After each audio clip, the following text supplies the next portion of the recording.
I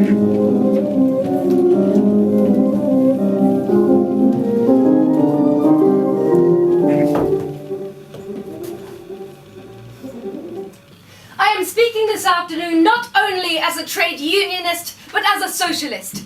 Socialists believe that the 8 hours day is the first and most immediate step to be taken. And we aim at a time when there will be no longer one class supporting two others, but that the unemployed, both at the bottom and at the top of society, will be got rid of. This is not the end, but only the beginning of the struggle. It is not enough to come here to demonstrate in favour of an 8 hours day. We must not be like some Christians who sin for 6 days and go to church on the 7th, but we must speak for the cause daily and make the men, and especially the women that we meet, come into the ranks to help us. In conclusion, I would like to quote from a poem by Shelley. Who else, you might say? From his invocation to working class men and women the world over, from the mask of anarchy. Rise, like lions after slumber, in unvanquishable number. Shake your chains to earth like dew, which in a sleep had fallen on you. Ye are many, they are few.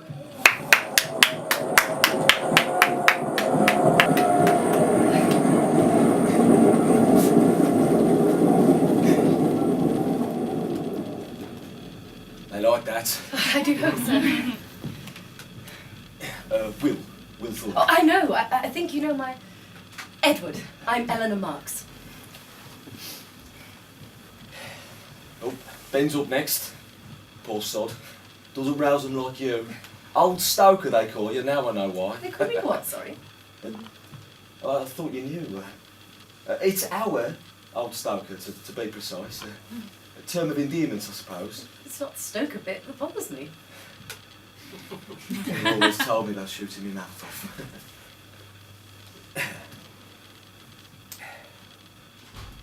God, look at him. He'll find those papers soon enough. Good egg though. Very precise. Likes to read the exact thing he's written. One word at a time. Go on, Ben, go for it. You tell him, my man, that's it. Your speech was absolutely riveting. Now. You having your eyes? No. You spoke from the heart, and you can think on your feet too. You didn't read one word, didn't even go up with papers. I've never seen anything like it. Even George Bernard Shaw read from his papers. Oh, yeah. I can't claim any credit for that, I'm afraid, miss. Oh, Eleanor. Eleanor. Let's just say it's true. Necessity's the mother of invention. Oh, what do you mean? Oh, it's nouns. Are you saying you can't actually read? I can't. Well, not rightly, anyway. Well, we'll just have to do something about that. I've not had time. It's me brain. The words jump about the page. Well, William Thorne, now that I know your little secret, there's not a chance in hell I'm letting you continue as you are. It's all right, Gertie, I'll get it.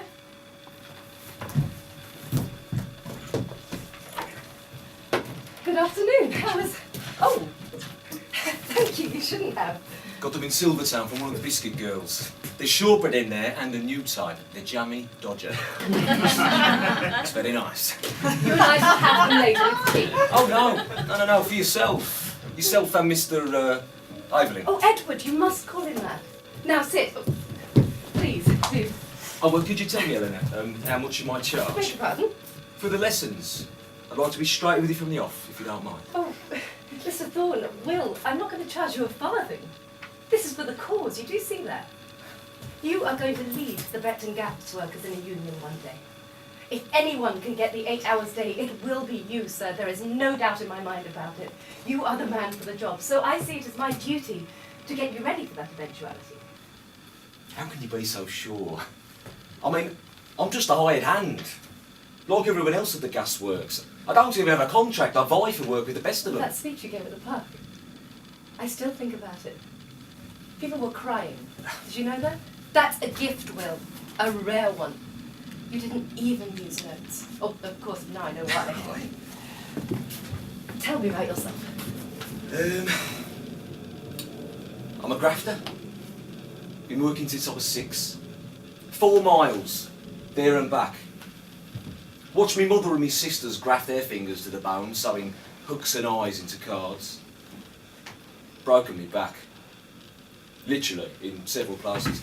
Here and here, due to carrying weighty bags since before I was 12. The lot of the labour classes, I've lived it. Seen the worst of it. Came down from Birmingham 4 years ago only to find London's worse. Factory workers in Silvertown working themselves stupid while the rich get richer off of it. It's off it, not off of. Oh, never mind. Stand up with you. What is it? No, I think I can see that back issue. But see if you can straighten up. Can you do it? That's it. You sound like my mother. Anything's better than old stutter, eh? Breathe in, Not would believe you? I told you that. My big mouth can't keep it shut. Well, that's a good trait in this house, isn't it? Breathe in.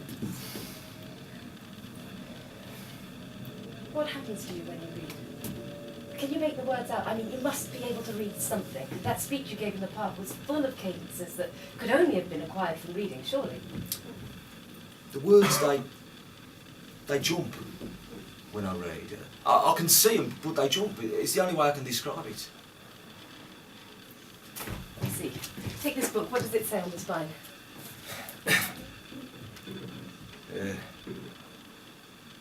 Mad am Bovary.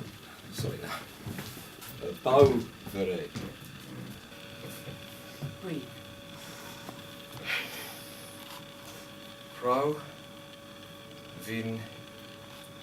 Provincial manners. That's it. Exactly. You know, I think I've read about your condition before. Oh, it's called being bloody illiterate. No, it's to do with the eye and not breathing properly. And I've heard that reading from coloured paper helps.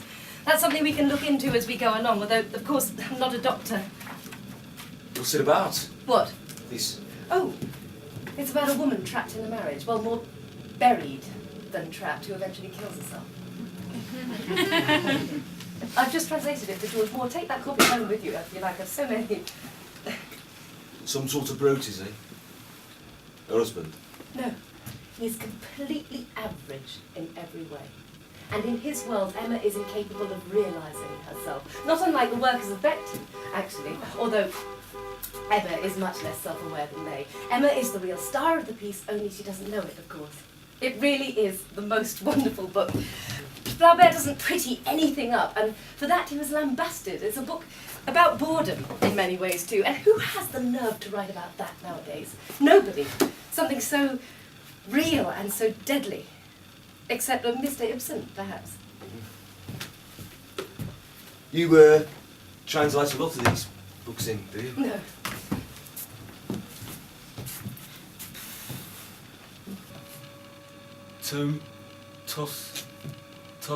Tussy, as in pussycat, not as in fussy.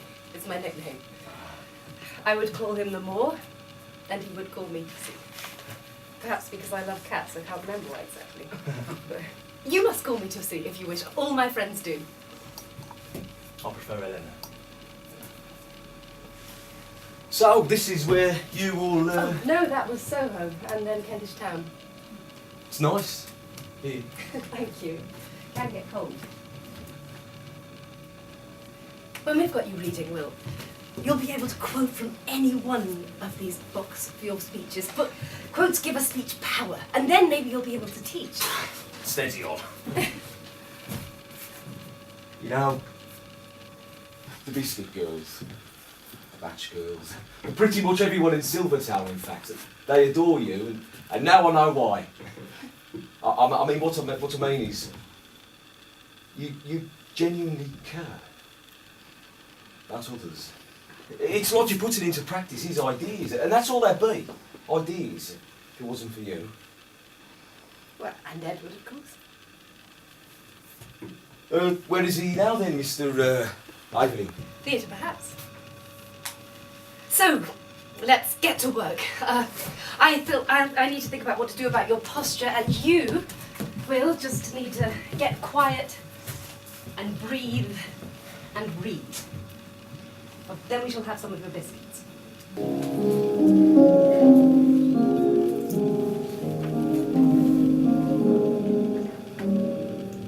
Stop it, she cried out with a terrible look. And rushing from the parlour, Emma slammed the door so hard that the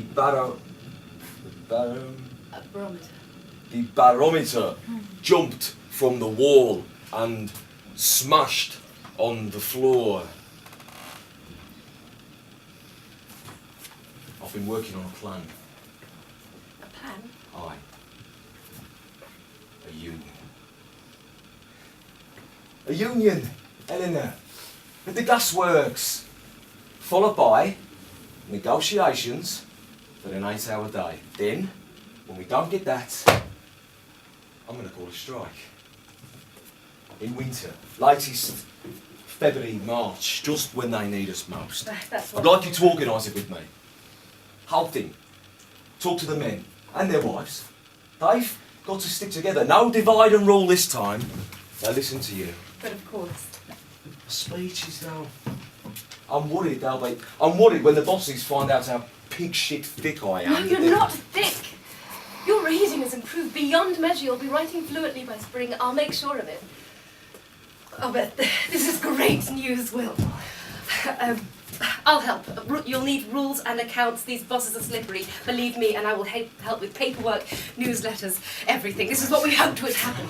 Crank it up at the gasworks and then hit them over the head with a dockers' strike. It's wonderful. Edward and I will write about it when the time comes. We often work as a team, as you know, and, well, he can help us organise. He's an actor, a natural on the stage, as you saw yourself in Hyde Park. What? What is it? What is it I've said? Eleanor, for Christ's sake. What? Evelyn. Why can't you see it? Everyone at the SDF knows. Knows what? You know, for one who values truth, so much as you.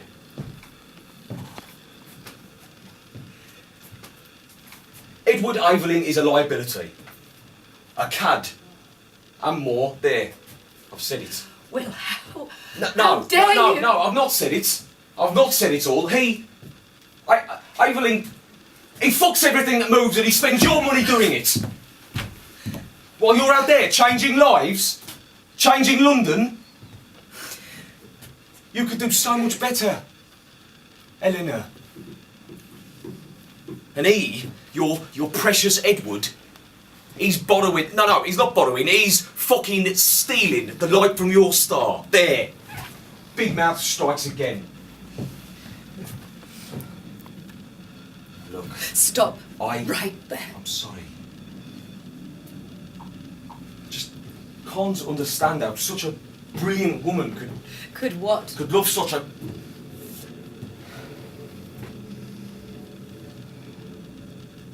Actually, maybe I do. You do what? Understand. You see, I was raised by women. My father died in a fight when I was 7. My mother worked, so I'm used to a matriarchy. That's my habit. And I guess I'm lucky, my habit matches my words, but your words are all for equality, but your habit is to serve a man. First him, Carl, now Evelyn. Even me, in a way. You understand equality intellectually, but somehow not emotionally. Here, deep in your heart, you, Eleanor Marx, the most brilliant woman I know, perhaps the most brilliant woman alive on the planet today, and you can't see your own power. That's why I refuse to call you Tussy. It's a small name for a great woman. Then I begin to get worried for all the women in the factories, the biscuit girls, the match girls, for their lives in the home. For if you, like bloody Emma Bovary, are not free at the taproot of it all, how can they be? I'll go then, shall I? No. No, don't.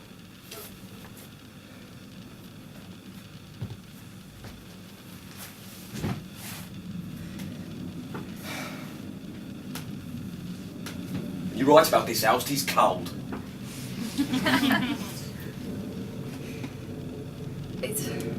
It's called dyslexia, the words jumping about the page thing.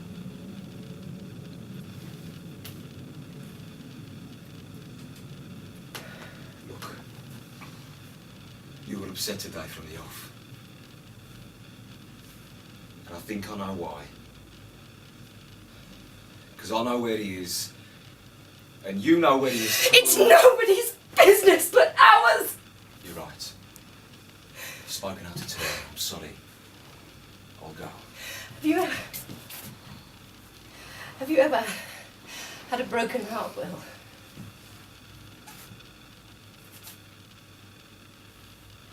Of course.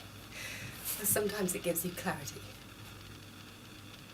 It's true, that old bastard, the system, the patriarchy, it's deep-rooted. It's in my marrow. Deeper than I thought. It's in me too. I'm no angel. Do you see, Will? It's so clear to me now that the entire race is stunted unless women are utterly free. The woman question must come first.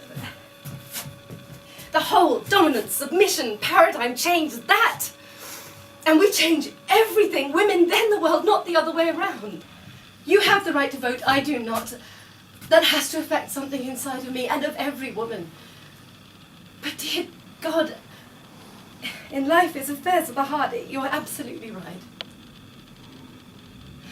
How do we go about changing human marrow? It would take years to change. No. Perhaps centuries.